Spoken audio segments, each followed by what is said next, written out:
Alright, 2010 Kia Soul. 2-liter 1.6 doesn't matter. I'm doing the lower control arm because the ball joints are...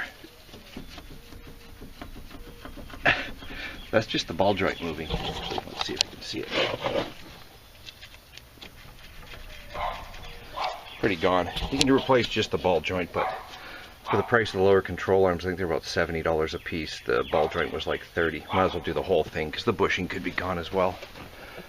I'm using Mevotech Supreme. They're a Canadian company, ordered off of Rock Auto. And here is my driver's side. I'm doing both sides. This is the driver's side, lower control arm. And let's get this out of the way. Obviously tire up, car on jack stands. You can jack it under the subframe, put the jack stand under the subframe, and hold it up there. And this is a pretty simple one. There's only 3 bolts to remove. There's this one here on the ball joint, that's a 14 mil. I've already taken the nut off, and I soaked everything liberally in WD-40.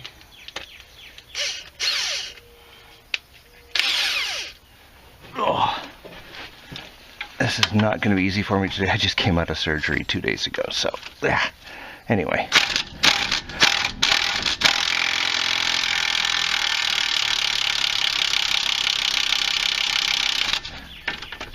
Now that bolt's spinning, I'm going to have to tap it out with a... have to grab a hammer and tap that out. Let's go to the front two first then. So this one here is a 17. You can just push this shield out of the way to get to it.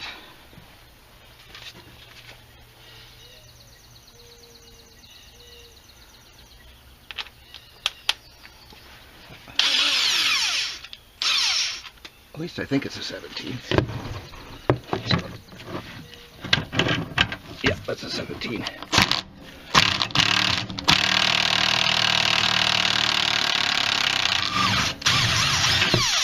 Okay, that one's loose. Now the back one, right here in front of the jack stand. Let's move this camera down a little bit. Right there, that is a 19.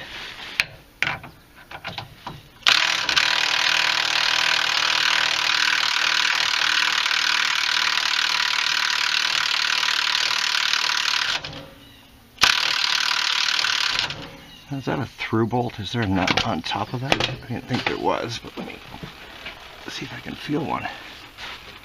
Oh, apparently there is a nut.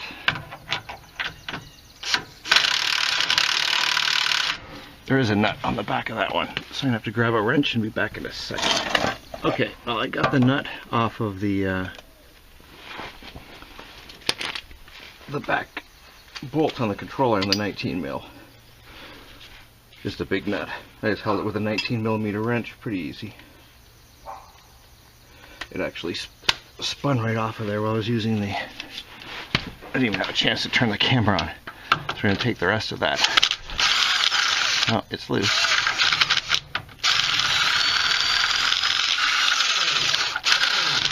Oops.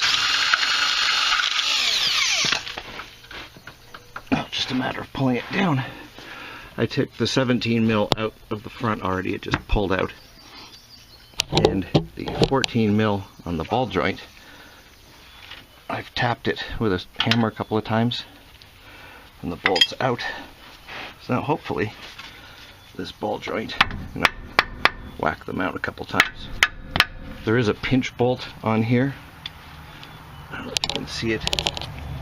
There's a pinch in the mount there that you can use a pry bar to separate. I think this sucker's just gonna fall off almost.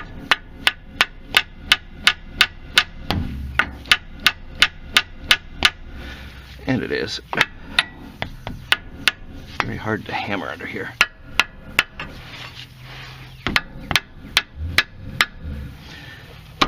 Okay, I'm gonna work that off. I'm just gonna grab a pry bar and pry it down and off.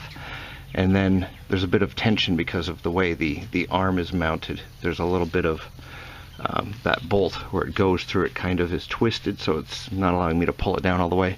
Once this front ball joint is out, that back nut will fall, that bolt will fall right off. So I'm going to take this off and get that off, and I'll be back in 2 seconds. This is a pretty damn easy job. Okay, so there's the new control arm on the right. Again, it's a Mevotech, and on the left is the original. And I've actually got to hand it to Kia Hyundai. This is the original 270,000 kilometer part, and other than the ball joint, the bushings are all good. I mean, the ball joint's toast, but the bushings are good. This car, she got it with with 80,000 kilometers on it, which is 50,000 miles. It's now got 280,000 on it in 3 years. She drives a lot, obviously, but 200,000 kilometers, and other than a rear parking brake that seized up in the wintertime from some slush and ice that got in there, there hasn't been anything that happened to this. I mean, these are the I hate to say it, but these brakes are the same brakes. I've got new pads and rotors that I'm doing this week as well, but these brakes, nothing has failed on this car. Clutch water pump, which is normal, or clutch, because we don't know how the first original owner drove it, but the clutch had to be done, and the water pump timing belt, which is, you know, that's routine maintenance. But otherwise, I mean, these suspension pieces have held out incredibly well, considering it's 280,000 kilometers, which is almost 180,000 miles, 170,000 miles, I guess. So anyway, this is the new one. I'm pulling the dust cap. Always remember to pull the dust boot off of that's just a protector on there to cover the rubber boot on the ball joint when it's shipped. And we're gonna stick this in back in 1 second. Okay, so pop the front ball joint back in, and it's got a little groove in the ball joint arm that the nut goes through, a little slot, and put the new bolt on there with some Loctite. I haven't tightened this up yet. Now I've jacked it up by the ball joint a little bit in the back just to get that lower arm, or that rear arm, to get it aligned with the hole. The front one's in. The rear one just needs a little bit of persuading to align it up with the hole at the top. There we go. I think it's almost in. I'm jacking with my foot.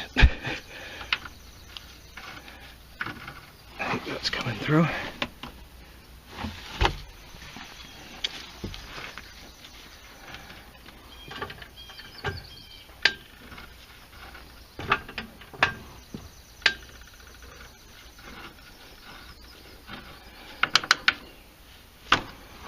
Okay, hold on 1 second. That should be almost through.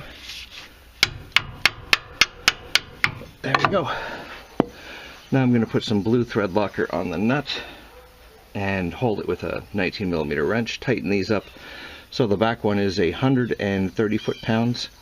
The front control arm mount here, this one is 90 foot-pounds.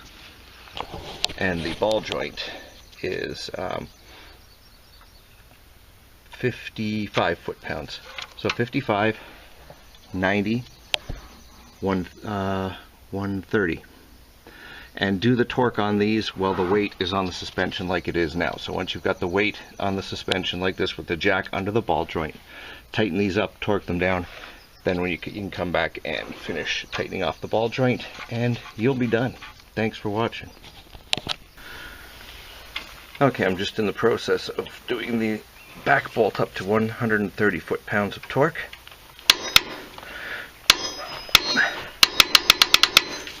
Okay. And I've done this front one to 90 and 55. So now we can lower the car, put the wheel back on, and we are good to go. With suspension, especially control arms, where there's bushings involved, you always have to tighten these bolts and torque them down with a load on the wheel, as if the wheel were on the ground. So you can either do it on ramps, if you have like garage ramps, put the wheel back on the car, roll it up on ramps and do it that way. Or you can put a jack under it, under the lower control arm. Jack it up to where it would be when the car's sitting, and tighten them up. Sorry, I'm breathing hard. Like I said, I had surgery yesterday. I'm in kind of a bit of pain. So anyway, thanks for watching. That's about it. I just have to do the other side and go collapse. Thanks for watching.